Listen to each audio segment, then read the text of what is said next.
Hey guys, don't forget to click on the subscribe button and click on this bell button to get all updates about e-commerce, startups, news, reviews, unboxing and everything about online shopping. नमस्कार दोस्तों, मैं सुनील आपका host and दोस्त from Ecom-Tech का तड़का। और आज की video में मैं बात करने वाला हूं, क्या आप 10,000 से या फिर 5,000 से ऑनलाइन बिजनेस शुरू कर सकते हैं कि नहीं। फ्रैंकली अगर मैं आपको बताना चाहूं तो 5-10 हज़ार से आप बिजनेस स्टार्ट तो कर सकते हैं, लेकिन उससे आपका होगा कुछ भी नहीं। क्यों नहीं होगा वो मैं आपको एक्सप्लेन कर देता हूं। अगर आप 5-10 हज़ार रुपये से इतना इन्वेस्टमेंट करके स्टार्ट करते हैं ऑनलाइन का बिजनेस, तो आप सोच रहे होंगे कि आप या तो अमेजोन में बेचेंगे या फिर ईबे में बेचेंगे या फिर फ्लिपकार्ट में बेचेंगे। ठीक है, कोई भी वेबसाइट में आप बेचेंगे। ऑनलाइन बिजनेस की बात कर रहा हूँ। तो वहाँ पे आप जो भी इन्वेस्टमेंट करेंगे उस प्रोडक्ट में, तुरंत आपके प्रोडक्ट सेल होना शुरू नहीं होगा, उसको सेल होने में टाइम लगेगा। तो आपका जो भी इनिशियल इन्वेस्टमेंट है 5,000 का या 10,000 का, वो एक सर्टेन पीरियड ऑफ टाइम के लिए ब्लॉक हुआ रहेगा। उसके बाद अगर आपका प्रोडक्ट बिकता भी है, फॉर एन एग्जाम्पल आपने 10,000 के प्रोडक्ट्स खरीदे, उसके बाद 10,000 के प्रोडक्ट्स एक हफ्ते में या फिर 4-5 दिन में बिक गए, तो वो पेमेंट आपके पास आने के लिए 10 दिन एक्स्ट्रा और लगेंगे। ठीक है, तो वो पैसे को आप मैक्सिमम 2 बार रोटेट कर पाओगे।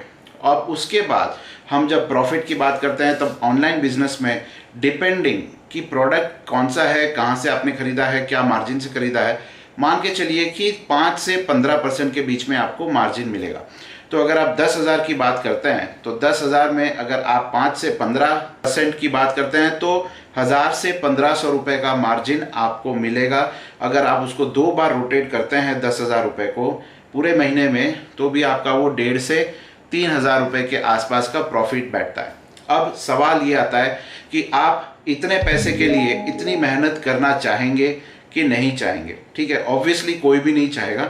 अगर 3,000 या 5,000 रुपये आपको कमाने हैं तो उससे अच्छा है आप जॉब कर लीजिए और उससे आप ज़्यादा पैसे अर्न कर सकते हैं, राइट। तो ये नेचुरल सा सवाल है जो जनरली किसी के दिमाग में नहीं आता। वो सोचते हैं कि 5-10 हज़ार रुपये से हम शुरू करते हैं, और लोगों को ये कैलकुलेशन समझ में नहीं आते। वो सोचते हैं कि 5-10 हज़ार से शुरुआत करेंगे, 5-10 हज़ार रुपये हम अर्न कर लेंगे ऑनलाइन बिजनेस में। ये फैक्ट नहीं है, ये आज के ज़माने में पॉसिबल नहीं है, क्योंकि कंपटीशन बहुत ज़्यादा है। आपको आइडेंटिफाई करना पड़ेगा एक निश मार्केट या एक निश टेक्निक जिसकी वजह से आप ज़्यादा सेल ला सकते हैं, और वो टेक्निक ऑनलाइन में प्रेजेंट नहीं है। वो टेक्निक आप ऑनलाइन बिजनेस में अमेजोन में या फ्लिपकार्ट में या ईबे में या कोई भी साइट में उसको यूज़ नहीं कर सकते until and unless you have good capital with you to invest. ज़्यादा पैसे आपके पास हैं तो आप वो प्रोडक्ट्स को अच्छे रेट में सस्ते में खरीद सकते हैं और उसको बेच सकते हैं। और अगर प्रोडक्ट बिकता नहीं है तो भी आप में उतनी कैपेसिटी होनी चाहिए कि आपको इम्पैक्ट ना हो उसका। अगर आपके फाइनेंस में इम्पैक्ट होने लगा, वो फाइनेंस जो पैसे आपने ब्लॉक करके रखे हैं उसकी वजह से आपके अगर बर्डन बढ़ जाता है तो भी आपको नेगेटिव इम्पैक्ट आएगा। तो आप क्या करेंगे, ऑनलाइन बिजनेस करेंगे या फिर कुछ और करेंगे। तो 5-10 हज़ार रुपये से अगर आप बिजनेस स्टार्ट करने की सोच रहे हैं ई कॉमर्स वेबसाइट्स में, तो वो नहीं होगा। ठीक है, इन्वेस्टमेंट किस तरह का, मैं मटेरियल की इन्वेस्टमेंट की बात कर रहा हूँ।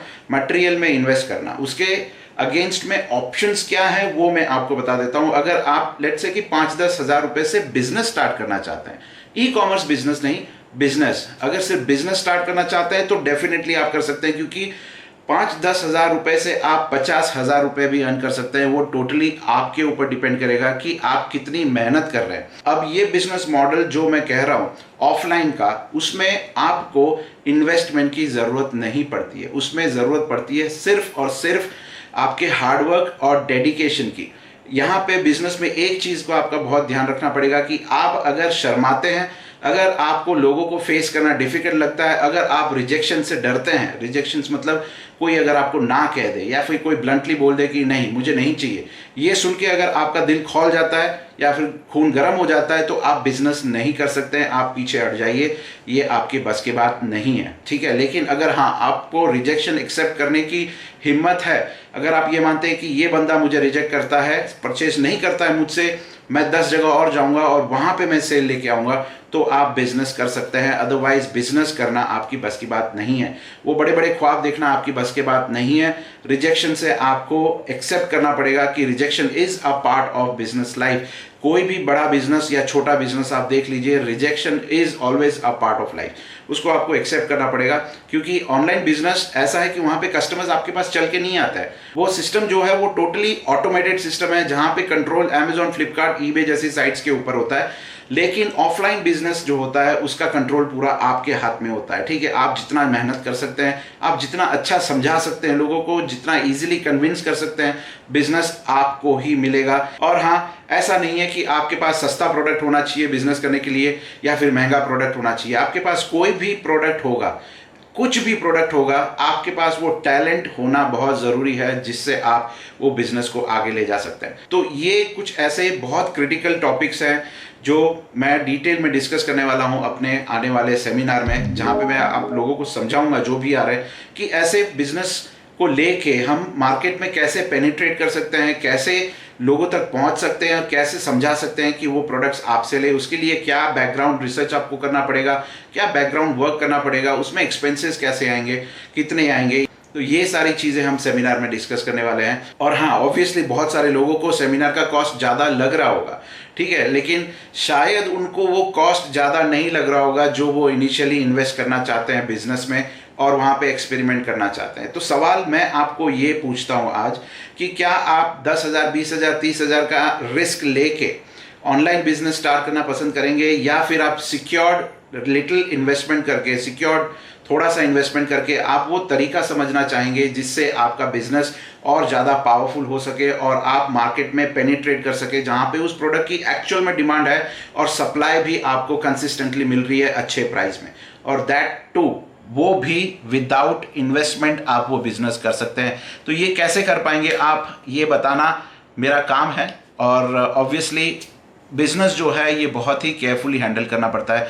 ऐसे बहुत सारी मोनोपोली होती है मार्केट में जो बहुत ही टैक्टफुली हैंडल करनी पड़ती है जिससे मार्केट का बैलेंस खराब ना हो, तो वो भी हमें ध्यान रखना पड़ता है। क्योंकि मैं पहले से कहता आ रहा हूँ कि मार्केट में जो बैलेंस है, मार्केट में जो परचेज सेल्स का, सप्लाई का, डिमांड का जो बैलेंस है उसको मेंटेन करना बहुत बहुत बहुत ज़रूरी है।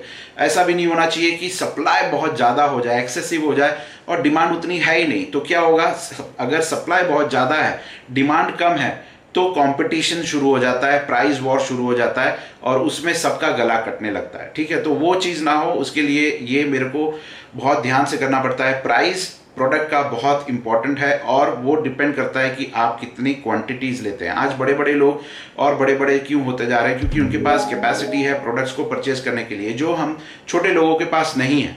लेकिन तो भी बहुत सारे ऐसे बिजनेसेस हैं, बिजनेस मॉडल्स हैं जहाँ पे वो लोग तो भी अर्न कर रहे हैं अच्छा खासा पैसा। कैसे, वही आपको समझाना और समझना दोनों ज़रूरी है, ठीक है, मेरे लिए और आपके लिए भी। तो वो मैं सेमिनार में डिस्कस करूंगा। लेकिन एक चीज़ आप समझ लीजिएगा, अगर आप ऑनलाइन बिजनेस के बारे में सोच रहे हैं, 5-10 हज़ार रुपये से शुरुआत करना चाहते हैं, मैं आपको सजेस्ट करता हूं कि आप उतना टाइम इसमें इन्वेस्ट ना करें। यस, अगर आपके पास बहुत टाइम है आप कर सकते हैं, लेकिन 5-10 हज़ार में आप ई-कॉमर्स वेबसाइट में अगर आप प्रोडक्ट सेल करते हैं, प्रोडक्ट्स खरीद के, ठीक है, ऐसा नहीं कह रहा हूँ कि अगर आप ड्रॉप शिप कर रहे हैं तो okay, drop ship is a different thing all together, जहाँ पे आपको एक पैसा नहीं लगता है सिवाय के मेंबरशिप के, वहाँ पे आप कर सकते हैं। लेकिन प्रोडक्ट खरीद के कर रहे हैं, ठीक है, और आप कॉन्फिडेंट नहीं है, then it's not the right thing to do.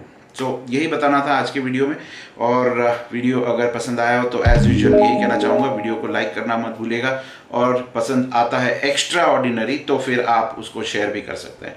So that's it guys, आज के वीडियो में इतना ही। Thank you, take care, God bless you all, bye bye.